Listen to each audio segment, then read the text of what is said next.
devrions donc nous pencher sur la question de comprendre pourquoi l'Afrique a une population jeune et qu'elle n'est pas développée, et que les pays qui se disent développés cherchent donc à rajeunir leur population.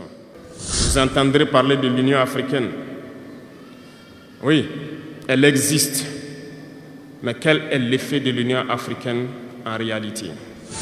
Le lâche a peur, et les impérialistes ont compris, ils essaient de faire peur aux leaders. Mais je peux vous assurer, jeunesse, que lorsque nous nous retrouvons dans les couloirs, ces mêmes chefs d'État nous disent « Vous êtes sur la bonne voie, c'est ce qu'il faut faire pour que l'Afrique puisse s'en sortir. » C'est pour dire que des gens ont osé, ont affronté à main nue les impérialistes pour que nous soyons là. Il n'y a pas de raison que nous ne puissions pas affronter les impérialistes pour que nos générations à venir puissent vivre.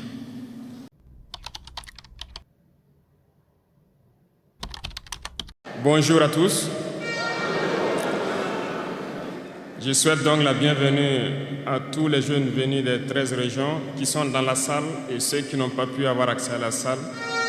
À tous les jeunes venus d'Afrique pour accompagner la jeunesse burkinabé, soyez les bienvenus au pays des hommes intègres. J'irai rendre un hommage vibrant à nos vaillantes forces de défense et de sécurité et nos vaillants VDP qui se battent jour et nuit pour que le Burkina Faso soit et tienne debout. Je souhaite que nous prenions une minute pour prier pour ceux qui sont sur le terrain et aussi pour le repos des âmes de ceux qui sont tombés pour notre patrie.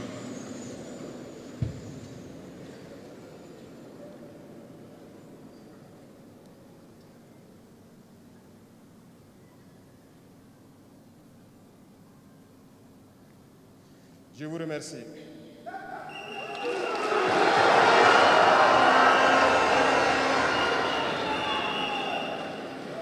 Rendons grâce à Dieu qui a permis que nous nous retrouvions ici aujourd'hui à l'occasion donc de la célébration de la Journée internationale de la jeunesse en bonne santé. Je le dis très souvent parce que l'être humain oublie souvent Dieu lorsqu'il n'a pas de problème, lorsqu'il est dans le bonheur. Mais quand viennent les soucis, c'est là qu'on se rappelle de Dieu. Rendez grâce tous les jours pour le souffle de vie et pour la santé. Jeunesse. Jeunesse du Burkina, jeunesse d'Afrique. La jeunesse, cette phase de la vie où l'on a assez de force, assez d'énergie, comme le paraphrasait donc le slammer qui vient de passer. La jeunesse, c'est l'époque où on n'a pas assez de temps. Nous devons profiter du temps qui nous est donné, utiliser l'énergie nécessaire pour atteindre nos objectifs, pour changer le monde, changer notre monde, changer le monde des autres, positivement. Les enfants souhaitent grandir pour être jeunes. Les personnes âgées souhaitent redevenir jeunes. Tout le monde veut être jeune. La jeunesse est une bénédiction. Alors profitez de la jeunesse pour faire œuvre utile. Voilà pourquoi quand je vois dans le thème choisi, les deux premiers mots nous interpellent. Intégration, sécurité. L'Afrique fait face à de nombreux défis. Et on doit se poser des questions. La jeunesse est-elle un atout ou un handicap pour le développement des nations?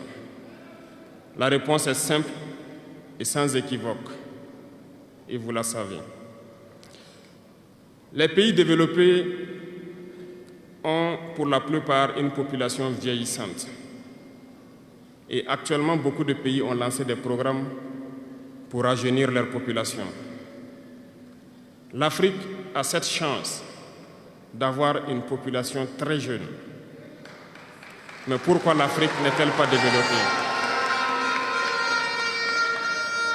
Nous devrions donc nous pencher sur la question de comprendre pourquoi l'Afrique a une population jeune et qu'elle n'est pas développée, et que les pays qui se disent développés cherchent donc à rajeunir leur population.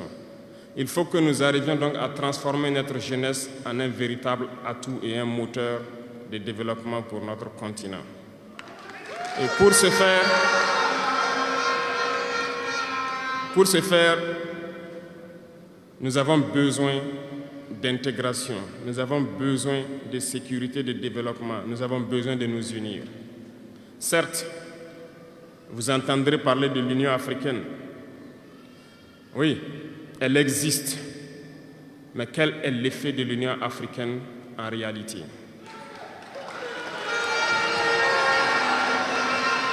Nous ne pourrons pas parler d'intégration dans le thème et de ne pas parler de l'Union africaine. Parce que c'est cette organisation qui devrait nous unir, créer l'intégration réelle. Mais nous sommes au regret de voir ces guerres qui persistent sur le continent africain, qui tuent des millions de jeunes, et que cette organisation, qui est à la tête d'États pourvus d'armées, n'arrive pas à s'organiser pour soutenir certains pays. L'union n'est pas juste un mot. L'union, c'est un symbole. Et nous, jeunes, devrions apprendre leçon de cette situation pour nous unir, pour faire de l'intégration une réalité. J'ai été désagréablement surpris lorsque l'Éthiopie, qui abrite donc le siège de l'Union africaine, vivait un conflit. Et quand j'ai vu le Premier ministre se mettre en treillis et annoncer fermer l'université à Addis Abeba pour faire face à la menace, je n'ai pas vu l'action de l'Union africaine pour protéger ses sièges.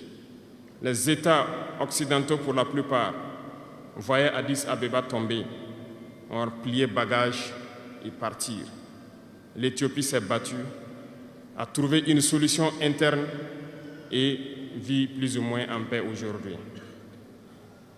Les enfants du Congo meurent depuis des années. Plusieurs autres conflits, tels au Soudan, existent sur le continent. Nous aurions aimé voir l'Union africaine générer les forces et toutes les stratégies nécessaires pour soutenir ces États pour qu'ils puissent retrouver la paix. Nous ne viendrons même pas parler de nous ici au Sahel. Depuis près de 10 ans, le Sahel est le théâtre du terrorisme international.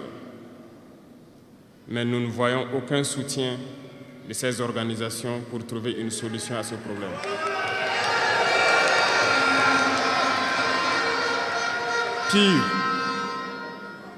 Pire, il y a quelques jours de cela, un pays étranger à l'Afrique a annoncé ouvertement avoir soutenu et participé à une attaque lâche, terroriste et barbare contre des forces de notre confédération à Tinzaouaten. L'Union africaine n'a pipé aucun mot pour condamner cette ingérence. L'Union africaine n'a pipé aucun mot pour condamner cette ingérence d'un État extérieur à l'Afrique dans les affaires internes de nos États. Et ce coup de gueule, je souhaiterais qu'ils l'entendent et qu'ils sortent donc de leur silence et poser des actes pour que la jeunesse puisse croire en l'Union africaine.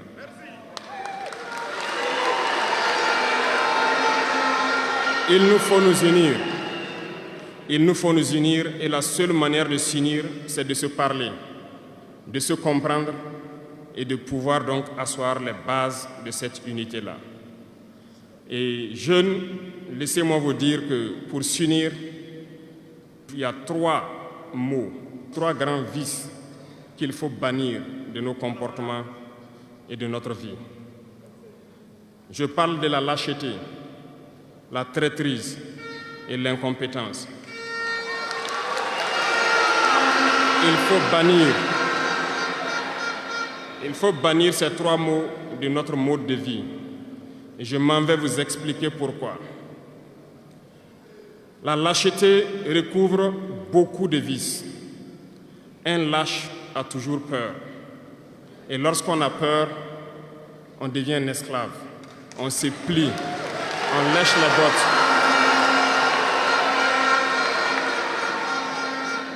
Nos ancêtres n'ont pas été lâches. Et si nous sommes lâches, nos enfants vont nous poser des questions. Imaginez qu'au Burkina, nous refusions de nous battre et nous acceptons de nous soumettre, de vivre l'esclavage. Demain, nos enfants grandiront. Ils se poseront des questions. Nos parents ont-ils été des lâches pour nous laisser dans l'esclavage? Que nous soyons vivants ou morts, nous allons le ressentir. Le lâche a peur. Et les impérialistes ont compris, ils essaient de faire peur aux leaders pour que vous soyez des lâches. Parce que quand vous êtes un lâche, tous les autres vices peuvent naître. On fait tout pour que nous ayons peur.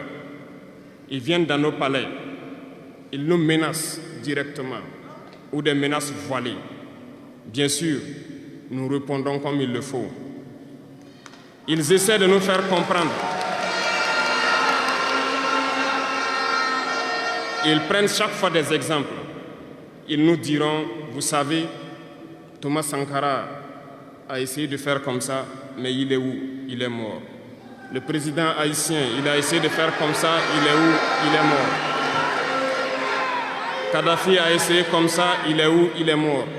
Voilà des propos qu'on nous tient de manière voilée pour nous faire peur.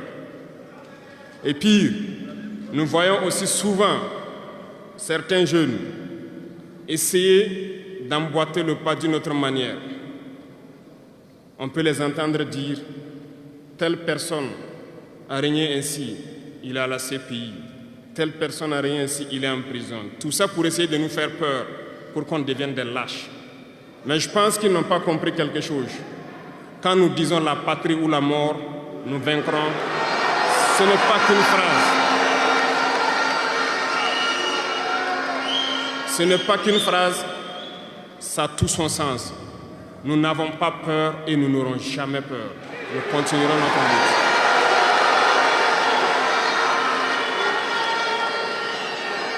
Ils ont fait peur, sûrement, à beaucoup de chefs d'État africains. Vous voyez, souvent quand on s'exprime ou lorsqu'on a l'occasion d'être dans certaines situations à l'extérieur, nous tenons souvent des propos pour interpeller les chefs d'État africains pour qu'on se réveille, prendre soin de notre jeunesse pour pouvoir amorcer notre développement réel. Nous sommes souvent mal compris. Certains ont riposté publiquement à nos propos parce qu'ils se sentent indexés. Mais je peux vous assurer, jeunesse, que lorsque nous nous retrouvons dans les couloirs, ces mêmes chefs d'État nous disent « Vous êtes sur la bonne voie, c'est ce qu'il faut faire pour que l'Afrique puisse s'en sortir. » Alors, nous leur posons des questions à savoir pourquoi vous ne faites pas comme nous, pourquoi vous ne nous accompagnez pas. Certains nous disent qu'ils ont les mains liées, certains nous disent qu'ils ne peuvent pas. Chers aînés, chefs d'État africains, du haut de cette tribune, donc, je souhaiterais dire que les peuples africains sont les peuples les plus pacifiques. Lorsque vous reconnaissez un tort, il faut le dire au peuple. Que nous n'ayons pas peur demain de sortir et dire au peuple, nous nous excusons, nous avions été compromis, nous avons des biens mal acquis, on nous a compromis par plusieurs choses et que nous demandons pardon et nous revenons sur la bonne voie. Et de commencer à travailler réellement pour l'indépendance de nos États et notre émancipation. Et je pense que c'est possible. Si nous restons dans cette posture de peur, nous serons lâches et l'histoire nous jugera. Nos enfants poseront des questions, nos petits-enfants poseront des questions. Nous sommes en train d'écrire l'histoire, il n'y a pas de place pour la lâcheté. Si nos ancêtres avaient été lâches, nous ne serions pas là. Souvenez-vous, Je vous prends un exemple des peuples Bamileke et Bassa, je veux parler des Camerounais. L'Union des populations du Cameroun, qui depuis les années 50 a commencé une lutte implacable contre les colons. Mais ils ont été massacrés. Les armées coloniales françaises en son temps ont déversé des bataillons d'infanterie, des chars, des hélicoptères, ont anéanti des villages entiers. Les tortures les plus inhumaines ont eu lieu en cette période. Vous pourrez faire des recherches sur ce qu'ils appelaient la balançoire ou le bac à ciment. Des centaines de milliers de populations ont été décimées ainsi en Afrique parce qu'ils ont osé demander aux colons de quitter leurs terres. Ça a abouti à une guerre civile qui a duré plusieurs années. C'est pour dire que des gens ont osé, ont affronté à main nue les impérialistes pour que nous soyons là. Il n'y a pas de raison que nous ne puissions pas affronter les impérialistes pour que nos générations à venir puissent vivre. Il y a beaucoup d'exemples à travers l'Afrique d'hommes courageux qui ont refusé d'être lâches, qui ont combattu, qui ont fait face. Eh bien, soyons dignes de ces gens. Nous sommes leurs descendants et soyons dignes d'eux. Un lâche ne peut pas être digne. Ne soyons pas lâches, jeunesse africaine. Parce qu'un lâche est toujours un traître. Et ça va de pair. Ils essaieront de nous faire peur pour que nous soyons lâches. Et si nous sommes lâches, nous allons trahir. Il faut bannir la traîtrise de nos habitudes. Des Africains ont été traîtres pour que la traite négrière réussisse en Afrique. C'est parce que des Africains ont été traîtres que la colonisation a pu tenir en Afrique. Interrogeons l'histoire, nous le verrons. Lumumba, Patrice Lumumba a été trahi parce qu'il a osé tenir tête. Et ces mêmes télévisions belges sont venues au Congo pour quelques billets tendus à des individus au Congo pour une interview pour contenter leur population. Et vous avez pu suivre ça. Lumumba nous dérangeait. Il est mort, on est content. C'est de la traîtrise. Beaucoup d'autres héros sont tombés pour que nous soyons là aujourd'hui. Et c'est une technique de l'impérialisme, de faire peur aux autres en menant des actions pour réellement créer la terreur. Ça n'a pas commencé aujourd'hui. Je vous prendrai l'exemple d'un guerrier qui s'est battu, Victor Biakaboda. Lisez, vous comprendrez. Il est issu d'une famille de chefs, pas de la chefferie donnée par le colon. Il est un enfant digne. Il a fait ses études au Sénégal, je crois. Il est venu médecin en Guinée et lorsque le RDA a été créé, il a rejoint la Côte d'Ivoire pour mener le combat contre les impérialistes, contre les envahisseurs, contre le colon. Il a essayé d'organiser la société ivoirienne. Partout, les gens ont commencé à porter la voix. Il y avait en son temps un général Péchou qui a fait massacrer les populations ivoiriennes pour que jamais cet esprit de liberté ne puisse germer. Il a continué son combat aux côtés de Félix Houphouët-Boigny. Ils ont lutté, mais le plus virulent était Victor Biakaboda. Il représentait une menace pour les impérialistes. Qu'ont-ils fait? En plus de massacrer les populations qui manifestaient, un soir, ils l'ont tué de manière atroce à côté de Boisflé. Quelques heures après, lorsque les populations de Dimbokro ont entendu l'assassinat, ils ont marché, ils ont manifesté, ils ont été massacrés par l'armée coloniale. L'histoire est têtue, les faits sont là. Après sa mort, qui a fait peur à Félix Houphouët-Boigny, ils l'ont appelé et ils l'ont dit: si vous continuez la lutte, vous connaîtrez le même sort. Il a eu peur. et il s'est rallié à l'impérialisme. Il a été nommé ministre en France et plus tard il est venu prendre les rênes de la Côte d'Ivoire. Et ils l'ont utilisé pour éliminer beaucoup d'autres personnes qui osaient lever la voix. Et je pense que Thomas Sankara est un bel exemple.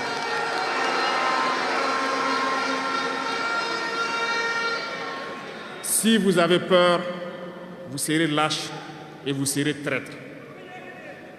N'ayez jamais peur. La lutte doit continuer. Il y a beaucoup d'autres exemples à travers le monde. Et il y a ce phénomène qu'ils ont aussi utilisé depuis belle lurette et qu'ils continuent d'utiliser. Voyez-vous, certains individus, par exemple, se sont retrouvés dans d'autres pays et créé, soi-disant, un gouvernement parallèle au gouvernement du Mali. Vous avez entendu cette histoire. Ce n'est qu'une technique qui a existé dans le temps. Je vais vous prendre l'exemple de Ahmed Chalabi, l'Irak.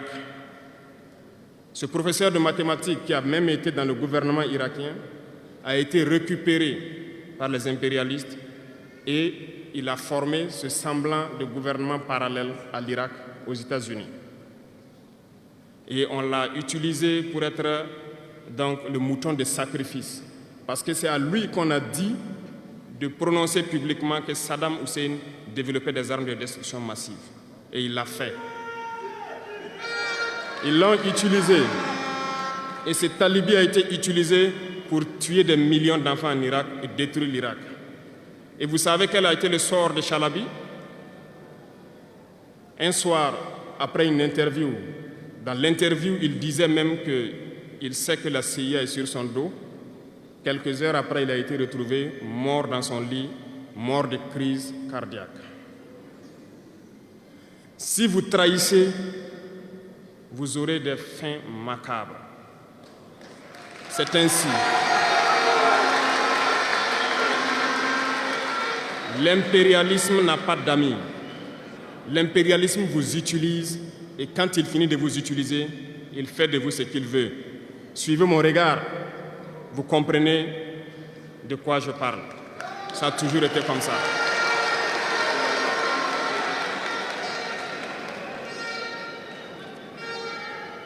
Le troisième vice que je vous invite à vous départir, c'est l'incompétence. Ah, je reviens encore au mot du slammer qui a marché sur ma langue.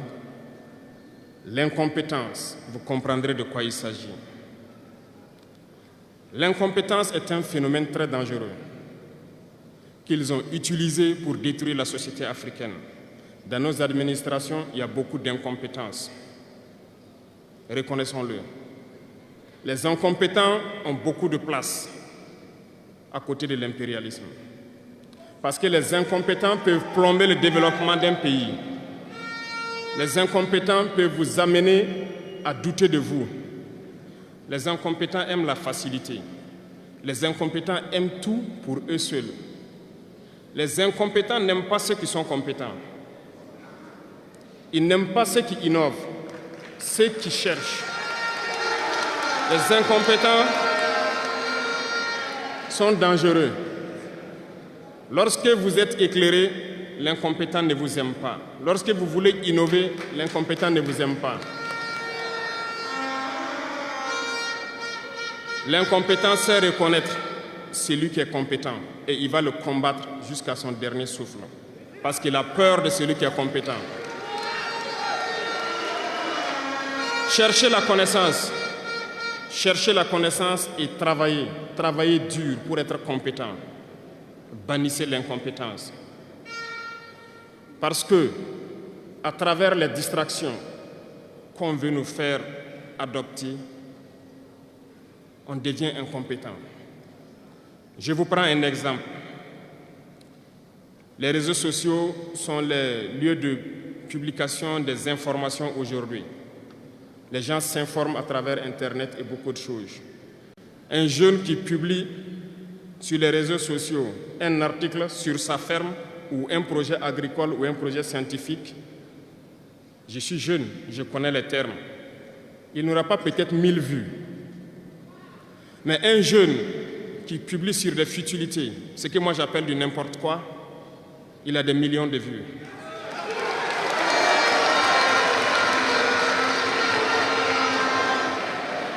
Justement, comme disait le jeune slammer, on veut vous faire perdre du temps dans les futilités. Prenez conscience, intéressons-nous au travail et cherchons la connaissance, cherchons la compétence. Se distraire, c'est bien, mais on doit travailler d'abord, avant de se distraire. Cherchez la connaissance, sinon vous perdrez du temps à ne rien faire. Et la jeunesse, c'est l'époque, c'est la période où il faut exploiter son temps à bon escient. Les impérialistes le savent. Voilà pourquoi ils vont multiplier tout ce qui est événement de distraction. Ils vont multiplier tout ce qui est événement qui peut vous détourner du travail pour que vous soyez des incompétents. Et en ce moment, quand vous êtes endormis, on choisit les incompétents pour diriger tout ce qui est structure importante. Et vous n'avez le choix que de vous plier. Ne soyons pas incompétents, cherchons la connaissance. Les incompétents se cachent souvent derrière des mots.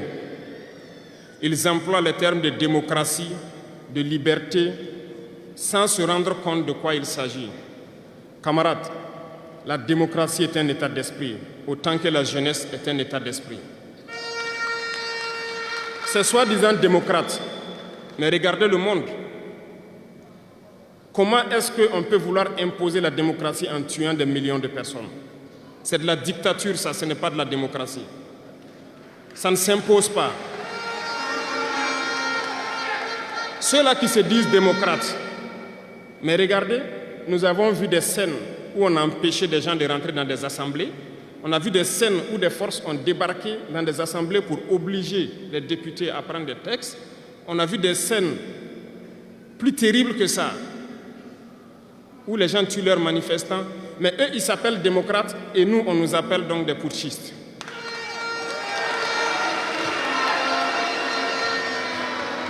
Si c'est ça la démocratie, je répète, nous ne voulons pas de cette démocratie.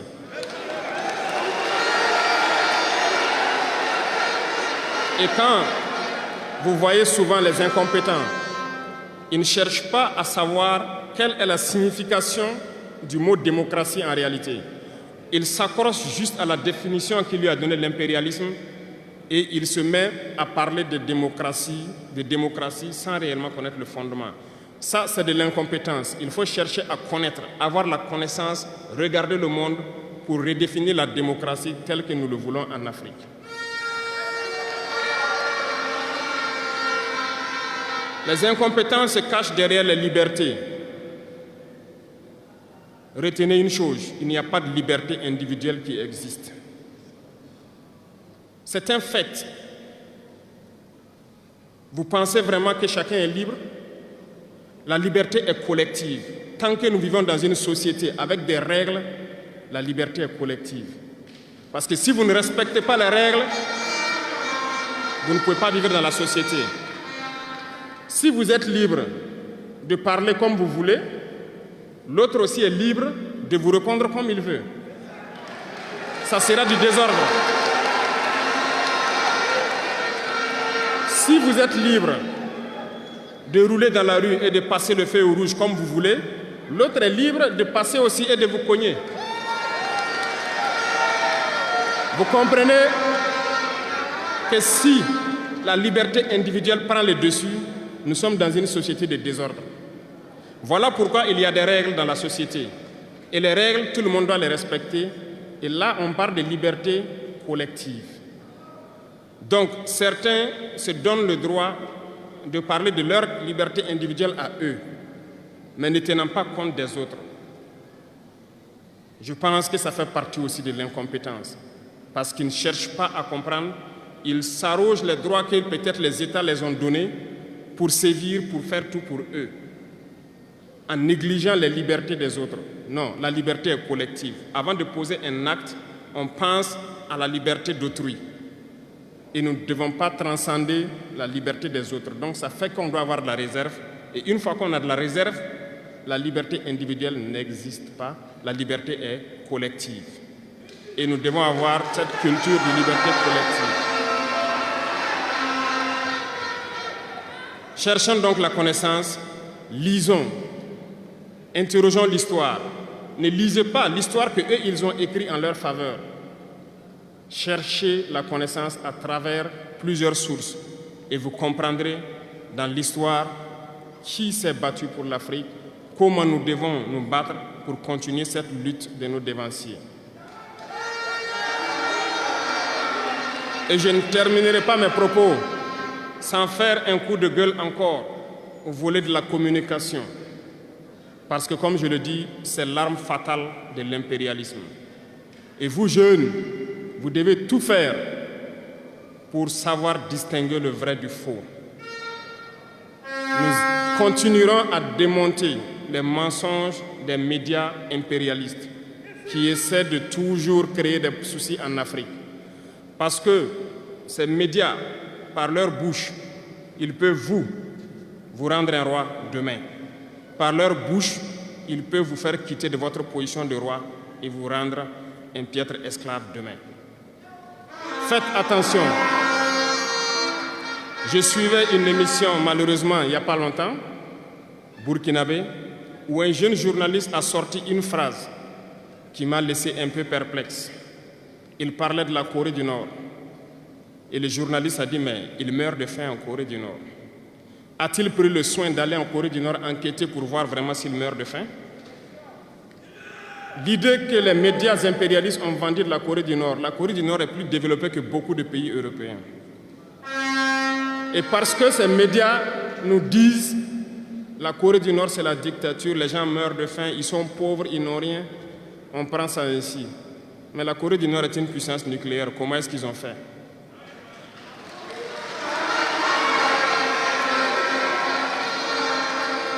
Faisons attention à la communication. Il ne faut pas suivre de manière aveugle ces médias menteurs qui ne cherchent qu'à diviser l'Afrique. C'est logique, ils se battent pour les intérêts de leur peuple. Et l'intérêt de leur peuple, c'est que l'Afrique soit divisée. Alors, jeunesse du Burkina, jeunesse d'Afrique, il faut qu'on s'unisse. Il faut bannir la lâcheté, il faut bannir l'incompétence, il faut bannir la traîtrise et tous les vices dans nos sociétés. Nous avons des occasions de nous parler. On rend grâce à Dieu de ces occasions que nous avons chaque fois de nous parler, de nous conscientiser. Et je vous invite à repartir encore lire, à se mettre au travail pour que l'Afrique que nous voulons, autosuffisante alimentairement, soit une réalité. Pour que l'Afrique que nous voulons pour un développement harmonieux soit une réalité. Parce que je reviens sur votre thème. Il n'y a pas de paix et de sécurité sans développement. Les deux vont de pair. S'il n'y a pas de développement, il n'y a pas de sécurité. Parce que s'il n'y a pas de développement, la jeunesse va forcément se retrouver dans les vices. Et il n'y aura pas de sécurité. S'il n'y a pas de sécurité aussi, il n'y a pas de développement.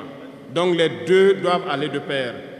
Intégrons cela dans nos combats pour que nous puissions nous battre et nous développons. Allons-y vers la production. Produisons suffisamment. Transformons sur place nos matières premières pour que ce soit bénéfique pour nos populations et envie d'exporter cela.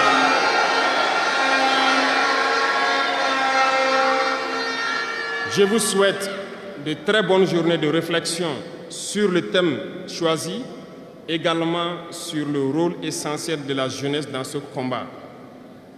Bonne chance à tous, que Dieu fasse en sorte que tous ceux qui ont fait le déplacement retournent en bonne santé chez eux et que nous puissions nous retrouver quand nous le souhaitons par la grâce de Dieu. La patrie ou la mort,